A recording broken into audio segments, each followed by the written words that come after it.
Nick Wright, co-host, First Things First, my buddy.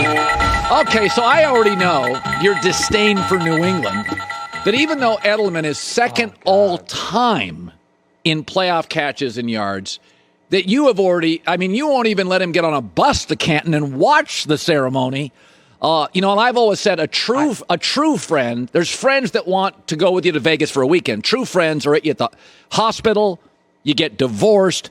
Edelman's a true receiver. He's great when it matters most. No junk yards, no nonsense with 7 minutes to go in Atlanta, getting all these freebie yards, you're trailing late.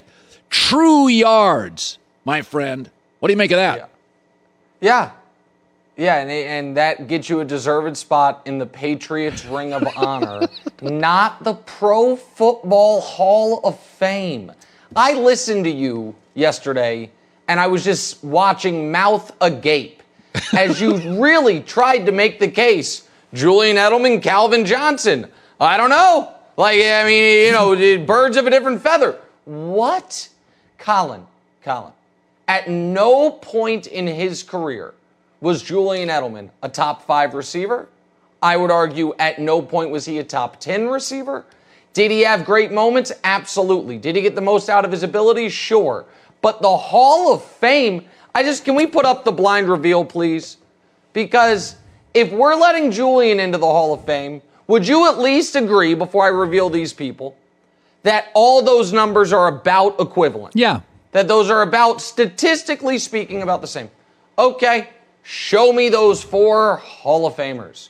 It's Julian Edelman, Deion Branch, who also has a Super Bowl MVP, Wayne Corbett, and Santonio Holmes, who also has a Super Bowl MVP, maybe the greatest catch in Super Bowl history. We letting them in? And by the way, if we just want regular season stats, Pierre Garçon is like, hey, I've got more touchdowns than Edelman. What about my trophy? Colin, we can't do it. We got to stop. You know what? Please. This is the difference. See, as a New England Patriot fan, I don't even consider the regular season barely worth watching. I am so accustomed to starting watching football Christmas on. I have it so... Okay, then let me ask you this real quick. Let me just stay here. Right. Is Derek Fisher a Hall of Famer? No. But NBA's different. What? 5 rings. 5 rings. I know. He won 3 with the Lakers. He left. They never won. He came back. They won. Yeah. He hit that great shot, 0.4 left against San Antonio. Yeah. Help him get to a finals. That's Edelman's catch against Atlanta. You're right. He's not a Hall of Famer. He's a key role player, like Edelman.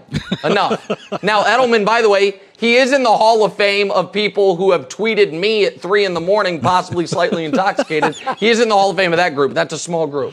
I think KD's in that group too. So I want to talk about this. We fall in love with offense. But what really won for Kansas City wasn't just Mahomes and Andy Reid, their Super Bowl. It was at about a week 11, they got really good. Their defense got really good. Yep. And it's impossible to find a bad team defensively that wins Super Bowls. Brady in the Super Bowl, fine. The defense won the Super Bowl. It was the Bucs defense. You can't, but we think in the NBA is different. NBA is about scores.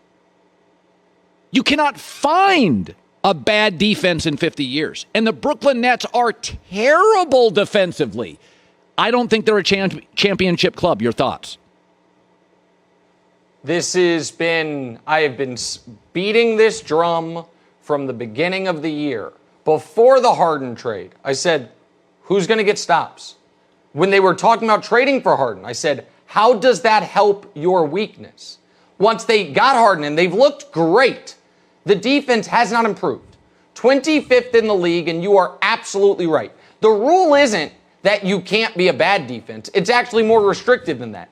The rule has been you must be a good defense. You must be a top 11 defense historically to win the title, with the one exception being an 0-1 Lakers team that had Shaquille O'Neal at his apex prime dominance, who mailed in the whole regular season. That's the only exception.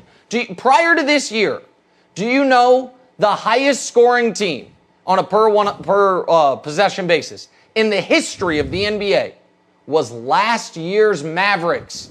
And they went out in round 1 because they couldn't get stops. Doug Moe's Nuggets couldn't get stops. Steve Nash's Suns couldn't get stops. And this idea of, you haven't seen the Nets' full strength. None of that's going to help them get stops. And they have one guy in their starting five who is, when fully healthy, a very good defender. It's Durant.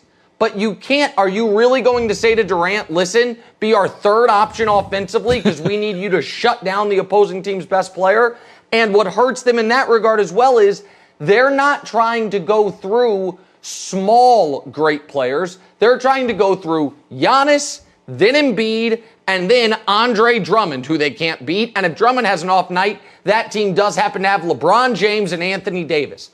I do not think they make the finals, and if they get there, I do not think they can beat the Lakers. So you and I are in lockstep on this. They have to get better defensively, and they don't. Last thing on this, some people are like, oh, well, that's an effort issue. For some teams, yeah. But for some teams, it's a personnel issue, yes. And they do not have the personnel to get better defensively. Yeah, as you and I have discussed, Andre Drummond has owned Brooklyn, even when he was with Detroit. Andre Drummond. The Cavs, yeah. Yeah, exactly Cavs. Right. Yep. Owned 3-0 this year. Yeah. 3-0 this year. Owned them. It's unbelievable. So let's circle back to the NFL. So I said this. I never understood Uber as a company. I didn't understand the idea of putting my daughter in a stranger's car. I thought, I can't invest in this. That's right. But for years and years, people kept telling me, no, it's going to change transportation. And now you see Uber Eats is it's the hottest company in America. And now Uber's like, yeah, we'll deliver cannabis so they can feed me and get me stoned. I mean, this company's going to the moon. But the thing is, the reason for years and years I kind of bought into it because all my smart friends were like, no, this is going to work. And I'm like, okay, I give up. So we know Kyle Shanahan's smart. We know that. The Mac Jones thing. I just don't get it. And then I'm thinking to myself, the most passing yards through the first 16 games in their career, Mahomes is 1. Nick Mullins is 2. And Shanahan's saying, I don't want an athlete. Stat. I don't want an athlete. An athlete will... It's insane. And he's saying to himself, I know my system. I like Kirk Cousins. I don't want you, Justin Fields, to run out. So I think to myself, Kyle Shanahan's too smart to not know something about Mac Jones, right? So, all right, so there's a lot to unpack here. First of all, because you're my dear friend, Uncle Colin, while I'm glad you're not saying reefer, maybe just say weed or marijuana instead of cannabis. I feel like people are like, cannabis? What? Okay, just for the hipper audience. That's first point. Second point is, the Uber analogy is a great one, but sometimes it's Uber, and sometimes it's Juicero or Theranos. And it's like, I don't wait, this juice thing's it's worth $6 billion. No, it was actually worth nothing, and it was a terrible investment. I think Mac Jones is more likely to be Juicero than he is to be Uber. And I do trust Kyle Shanahan, and I do understand the point, which is Kyle Shanahan, our friend Bomani Jones made this point, and I think he put it right. Kyle Shanahan might very well believe, you know who the key to my system is? Me. Like, I'm the star of this movie. I just need someone who's going to play his role. I think that's right. But if that's the case, then why are you trading 3 first-round picks for a quarterback? Like, if you don't think you need a difference maker, Mac Jones at 12 to San Francisco, if they had stood pat, to me makes a lot of sense. The fact that they traded 3 first-round picks to get a specific guy tells me that maybe he thinks, yes, my offense can work. I can get to a Super Bowl, mostly on defense, by the way, with a Jimmy Garoppolo, but I can thrive. I can have and it was, a 1-year type of situation, but RG3 type of success his rookie season if I have the right type of guy. I know all the people who are talking to GMs think it's Mac Jones. I can't wrap my arms around it yet. So maybe this will be for your Uber, my Bitcoin. I keep waiting for that sucker to go down. I think it's 62,000 a coin now. So maybe I've just missed the boat on it, but I feel like if Justin Fields is there, you've got to take him. Yeah, no, I like Justin Fields too. All right, that's enough. That was 10 great minutes of Nick Wright. Everything else good in your life? Okay. Anything else? Yeah, that's very nice of you for asking. Thank you. Yesterday was my anniversary with my wife and I. We had a wonderful time.